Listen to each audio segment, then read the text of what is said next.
Legendary investor Warren Buffett जो अभी रफली $382 बिलियन कैश पोजीशन मेंटेन कर रहे हैं और रिसेंटली एक इंटरव्यू में उनसे करंट मार्केट करेक्शन के बारे में भी पूछा गया था, तो उनका रिस्पॉन्स सुनिए।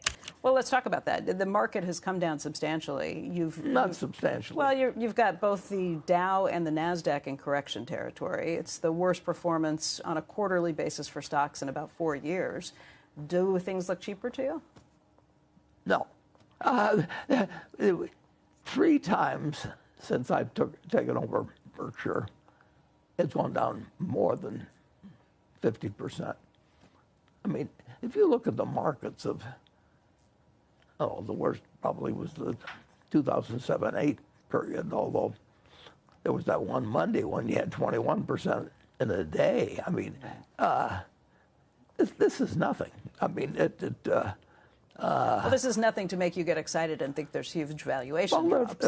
if they're 5 or 6% cheaper, that doesn't.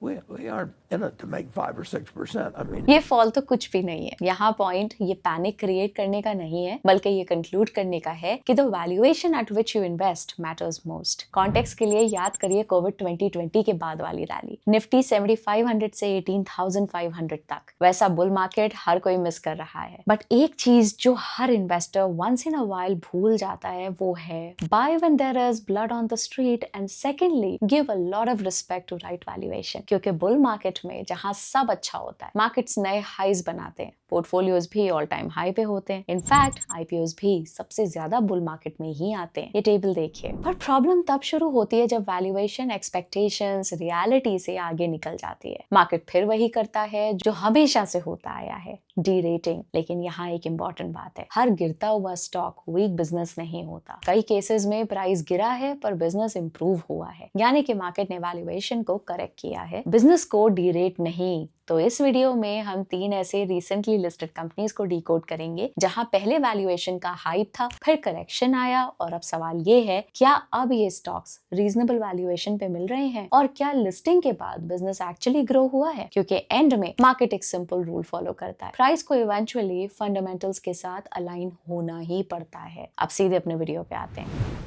हमारी पहली कंपनी है बजाज हाउसिंग फाइनेंस, इंडिया की second largest housing finance company. Company का आईपीओ इशू प्राइस 70 था, जो लिस्टिंग पर 114% प्रीमियम के साथ 150 पर लिस्ट हुआ और इंट्राडे में 188 का हाई बनाया, यानी कि लिस्टिंग पर ही 2.7x का जंप। यूफोरिया में प्राइस तो ऊपर चला जाता है, साथ ही वैल्यूएशन भी एक्सपेंसिव साइड पे जाने लगी। फिर स्टॉक में एक वैल्यूएशन करेक्शन देखने को मिला और अभी करंट प्राइस इशू प्राइस के आसपास ट्रेड कर रहा है। वैल्यूएशन मल्टीपल देखें तो लिस्टिंग के आसपास इसका प्राइस टू बुक वैल्यू लगभग 6x था, जो अब करेक्ट होके 3x पर आ गया है, अपने मीडियन 4.8x से नीचे। कंपनी का पीजी रेशियो 0.6x है, जो बेटर जस्टिफाइड लगता है विद ग्रोथ। पिछले 8 सालों में कंपनी का AUM ग्रोथ CAGR 64% रहा है, वहीं नेट टोटल इनकम 80% CAGR से ग्रो हुई है और पैट 116% CAGR से ग्रो हुआ है। कंपनी का ग्रोथ आउटलुक देखते हैं। मैनेजमेंट ने गाइडेंस दी है कि मीडियम टर्म में उनका टारगेट 24% से 26% AUM ग्रोथ डिलीवर करने का है। अपना नया वर्टिकल संभव housing, near prime and affordable customer segment के लिए कंपनी अग्रेसिवली स्केल कर रही है और अगले 12 से 15 महीनों में यहाँ मंथली डिस्बर्समेंट्स को दुगना करके 600+ करोड़ करने का टारगेट है। अब इसका बिजनेस समझते हैं। कंपनी एक HFC यानी हाउसिंग फाइनेंस कंपनी है। सिंपल वर्ड्स में ये मॉर्गेज लोन्स देते हैं अगर घर खरीदना या बनाना हो। कंपनी का काम सिर्फ होम लोन तक लिमिटेड नहीं है, ये loans against property, developer financing और लीज रेंटल डिस्काउंटिंग जैसे प्रोडक्ट्स भी फाइनेंस करती है। रेवेन्यू मिक्स में home loans 54.4%, lease rentals 21.9%, loan against property 10.7% और डेवलपर फाइनेंसिंग 11.6% कंट्रीब्यूट करते हैं। रीसेंट क्वार्टर के नंबर्स को एनालाइज करते हैं। Q3 में कंपनी का एसेट्स अंडर मैनेजमेंट यानी कि कितने टोटल लोन्स मार्केट में दिए हैं 23% ईयर ऑन ईयर बढ़कर 1.33 लाख CR हो गया है। नेट इंटरेस्ट इनकम 19% बढ़कर 963 CR हो गई, जो मेनली स्ट्रॉन्ग लोन ग्रोथ और कॉस्ट ऑफ फंड्स 50 BPS गिरने की वजह से आया। NIM यानी कि नेट इंटरेस्ट मार्जिन 4% पर फ्लैट रहा क्योंकि लोअर फंडिंग कॉस्ट का बेनिफिट आया, लेकिन पोर्टफोलियो यील्ड थोड़ी कंप्रेस हुई, इसलिए ओवरऑल मार्जिन स्टेबल रहे। प्रॉफिटेबिलिटी भी स्ट्रॉन्ग रही, पैट 21% बढ़कर 665 CR हो गया। एसेट क्वालिटी स्ट्रॉन्ग रही, ग्रॉस NPA 0.27% और नेट NPA 0.11% पे स्टेबल है, जो इंडिकेट करता है कि डिफॉल्ट्स लो हैं और प्रोविजनिंग एडिक्वेट है। रिस्क एंड चैलेंजेस जानना भी जरूरी है। इस क्वार्टर में कंपनी का Tier 1 कैपिटल रेशियो थोड़ा गिर गया। सिंपल रीजन ये है कि RBI ने रूल चेंज किया है। अब कंपनी को उन लोन्स पर भी कैपिटल रखना पड़ रहा है जो अप्रूव हो चुके हैं लेकिन अभी तक डिस्बर्समेंट नहीं हुआ। पहले ये रिक्वायरमेंट लिमिटेड थी लेकिन अब पूरे अमाउंट पर अप्लाई हो रही है। इसी वजह से कैपिटल रेशियो पर प्रेशर आया है। हमारी दूसरी कंपनी है विशाल मेगा मार्ट, एक पैन इंडिया रिटेलर। दिसंबर 24 में कंपनी का IPO 78 पर आया था और 33% प्रीमियम के साथ 104 पे लिस्ट हुआ, जहां P 100x था। उसके बाद स्ट्रॉन्ग रैली के साथ अगस्त 25 में स्टॉक प्राइस ने 157 का ऑल टाइम हाई बनाया और P 139x तक पहुंच गया, जो क्लियरली स्ट्रेच वैल्यूएशन थी। फिर वहीं से करेक्शन आया और अब स्टॉक अपने ऑल टाइम हाई से 28% नीचे है, जिससे P डी-रेट होके 67x पर आ गया है और अभी अपने मीडियन 100x से नीचे है। ये अभी भी हाई लग सकता है लेकिन ये इस इंडस्ट्री का नेचर है। कंपनी के पीयर्स और उनके P रेशियोज आप इस टेबल में देख सकते हैं। कंपनी का पिछले 3 साल का सेल्स CAGR 24% और प्रॉफिट CAGR 45% रहा है। ग्रोथ आउटलुक देखें तो मैनेजमेंट ने गाइडेंस दी है कि वो हर साल लगभग 80 से 100 नए स्टोर्स ओपन करेंगे और 9 मंथ एंडेड फाइनेंशियल ईयर 26 में भी अभी तक 80 न्यू स्टोर्स ओपन हो गए हैं। अगर कंपनी को मार्केट में अच्छी प्रॉपर्टीज मिलती हैं तो इनके पास 110 से 15 स्टोर्स तक ओपन करने की एग्जीक्यूशन कैपेसिटी भी है। अब इसका बिजनेस समझते हैं। विशाल मेगा मार्ट इंडिया के मिडिल क्लास के लिए एक वन स्टॉप शॉप है।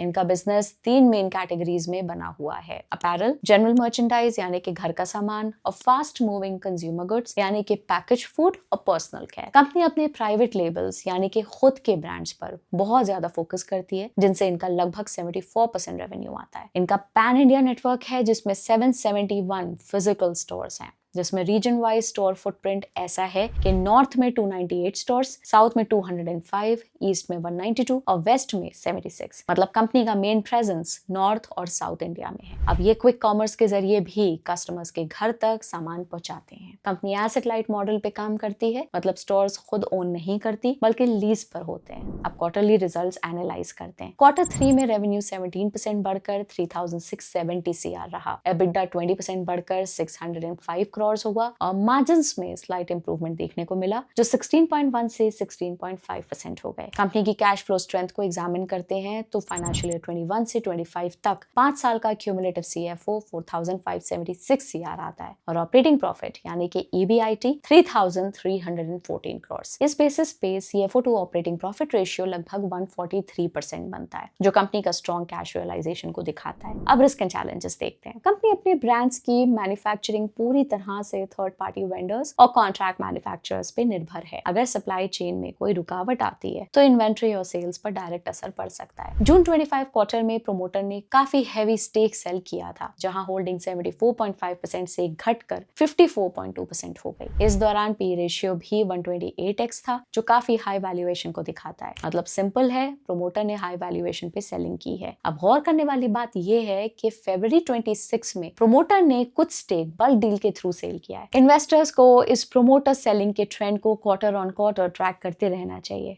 अगर ऐसा आगे भी कंटिन्यूड रहता है तो ये एक कंसर्निंग पॉइंट हो सकता है। हमारी आखिरी कंपनी है सेजिलिटी। हाँ, वो कंपनी जो US हेल्थ केयर सेक्टर को टेक्नोलॉजी सर्विसेज प्रोवाइड करती है। इसके वैल्यूएशन मल्टीपल को देखते हैं। IPO लिस्टिंग के टाइम पर कंपनी का PE रेशियो 53.8x था। फिर स्टॉक ने एक इनिशियल IPO रैली दिखाई और PE 100x के ऊपर चला गया। मार्केट ने हाई वैल्यूएशंस को करेक्ट करते हुए PE को डी-रेट किया और अब PE 22x पर है, अपने मीडियन 36x से नीचे, और करंट PEG रेशियो है 0.08x का, जो बेटर जस्टिफाई, और अब PE 22x पर है। एक्शन के बावजूद फंडामेंटल स्ट्रॉन्ग ट्रेजेक्टरी दिखाते हैं। नवंबर 24 लिस्टिंग के बाद दिसंबर 24 क्वार्टर से सेल्स ग्रोथ कंसिस्टेंटली 20% प्लस बनी हुई है और मार्जिन्स भी इंप्रूव होके 25% के आसपास आ गए हैं। वहीं पिछले 3 साल का सेल्स CAGR 82% और प्रॉफिट CAGR 291% रहा है। अब इसका बिजनेस समझते हैं। सेजिलिटी एक pure play health care services company है और US के हेल्थ केयर सेक्टर के लिए काम करती है। इनके मेन कस्टमर्स हैं पेयर्स यानी कि US की हेल्थ इंश्योरेंस इंश्योरेंस कंपनीज और प्रोवाइडर्स यानी कि हॉस्पिटल्स, लैब्स और डॉक्टर्स, जिसमें पेयर्स से रेवेन्यू मिक्स है 90.4% का और प्रोवाइडर्स से 9.6%। ये कंपनी इन हॉस्पिटल्स और इंश्योरेंस कंपनीज के लिए बैकएंड का सारा काम करती है, जैसे कि क्लेम प्रोसेस करना, नए पेशेंट्स का एनरोलमेंट करना और कस्टमर सपोर्ट देना। कंपनी इंडिया के अलावा यूएस, कोलंबिया, जमैका और फिलीपींस के सेंटर्स से ये अपने यूएस बेस्ड क्लाइंट्स को सर्विसेज देते हैं। ग्रोथ आउटलुक देखते हैं। सेजुलिटी ने financial year 26 constant currency revenue growth guidance 21% से बढ़ाकर 22.5% कर दिया, driven by stronger than expected open enrolment season. ये 22.5% ग्रोथ गाइडेंस में 13.8% ग्रोथ ऑर्गेनिक है। आगे मीडियम टर्म के लिए भी मैनेजमेंट ने क्लैरिफाई किया है कि उनका फोकस इस low to mid teens growth rate को ऑर्गेनिकली मेंटेन करना है। इस सॉलिड ऑर्गेनिक बेस के ऊपर जो भी एक्स्ट्रा ग्रोथ आएगी, जैसे कि 13.8% से 22.5% तक का गैप, वो ब्रॉड पाथ जैसे नए एक्विजिशंस के जरिए एक्सपेक्ट किया जा रहा है। अब क्वार्टरली रिजल्ट्स एनालाइज करते हैं। क्वार्टर 3 में रेवेन्यू 35% बढ़कर 1971 CR रहा। मैनेजमेंट ने बताया है कि इस क्वार्टर में उनके लार्ज पेयर्स का AEP यानी कि एनुअल एनरोलमेंट पीरियड और OEE यानी कि ओपन एनरोलमेंट का पीक सीजन होता है, जिसकी वजह से वॉल्यूम अचानक बढ़ती है और सेल्स में इतना अच्छा जंप आया। EBITDA 30% बढ़कर 511 CR रहा, लेकिन ग्रोथ रेवेन्यू के कंपैरिजन में थोड़ी मॉडरेट रही। साथ ही स्ट्रॉन्ग रेवेन्यू ग्रोथ के बावजूद मार्जिन्स लार्जली फ्लैट रहे। मैनेजमेंट ने क्लैरिफाई किया कि ग्रोथ का लार्जर शेयर यूएस और अदर नॉन इंडिया मार्केट से आया, जहां कॉस्ट स्ट्रक्चर रिलेटिवली हायर होता है। नेट मार्जिन्स भी लार्जली फ्लैट ही रहे, 13 से 14% की रेंज में। कंपनी का डेट टू इक्विटी रेशियो लगातार इंप्रूव हो रहा है और 1x के नीचे ही है। साथ ही इंटरेस्ट कवरेज रेशियो भी स्ट्रॉन्ग अपवर्ड ट्रेंड दिखाता है, जो better debt servicing ability indicate करता है। मैनेजमेंट का टारगेट है कि फाइनेंशियल ईयर 27 तक पूरा डेट रीपे कर दिया जाए। अब कंपनी के कैश फ्लोज को एनालाइज करते हैं। फाइनेंशियल ईयर 22 से 25 तक 4 साल के क्यूमुलेटिव CFO 3012 CR आता है और ऑपरेटिंग प्रॉफिट 1778 CR। इस बेसिस पे CFO to operating profit ratio लगभग 170% बनता है, जो कंपनी का स्ट्रॉन्ग कैश रियलाइजेशन को दिखाता है। रिस्क और चैलेंजेस पे नजर डालते हैं। कंपनी के लिए एक बड़ा ज्योग्राफी कंसंट्रेशन रिस्क है, जिससे इनका 100% रेवेन्यू यूएस से आता है। साथ ही क्लाइंट कंसंट्रेशन कंपनी के लिए अभी भी एक की रिस्क है। टाइम के साथ डिपेंडेंस थोड़ी इंप्रूव हुई है, लेकिन रेवेन्यू अभी भी कुछ बड़े क्लाइंट्स पर काफी डिपेंडेंट है। दिसंबर 25 तक टॉप 3 क्लाइंट्स 60%, टॉप 5 71% और टॉप 10 क्लाइंट्स 84% रेवेन्यू कंट्रीब्यूट करते हैं। तो ओवरऑल ये क्लियर होता है कि मार्केट कई बार फंडामेंटल से ज्यादा सेंटिमेंट और हाइप को प्राइस इन कर लेता है, जिससे वैल्यूएशन मल्टीपल्स काफी हाई हो जाते हैं। बाद में करेक्शन आता है क्योंकि प्राइस को इवेंचुअली फंडामेंटल्स के साथ अलाइन होना पड़ता है। इसलिए IPO स्टॉक्स को सिर्फ लिस्टिंग हाइप से नहीं, बल्कि business growth, margins, cash flows और रिस्क फैक्टर्स के लेंस से इवैल्यूएट करना चाहिए। आपका फेवरेट स्टॉक कौन सा है और इनके अलावा कौन से स्टॉक्स आपको अट्रैक्टिव वैल्यूएशंस पे लग रहे हैं, कमेंट्स में जरूर बताएं। हम आपको याद दिला दें, ये वीडियो सिर्फ एजुकेशनल पर्पस के लिए हैं। इनको किसी भी तरह की रिकमेंडेशन ना समझें, अपनी खुद की रिसर्च जरूर करें। मिलते हैं आपसे अगले वीडियो में। Bye bye.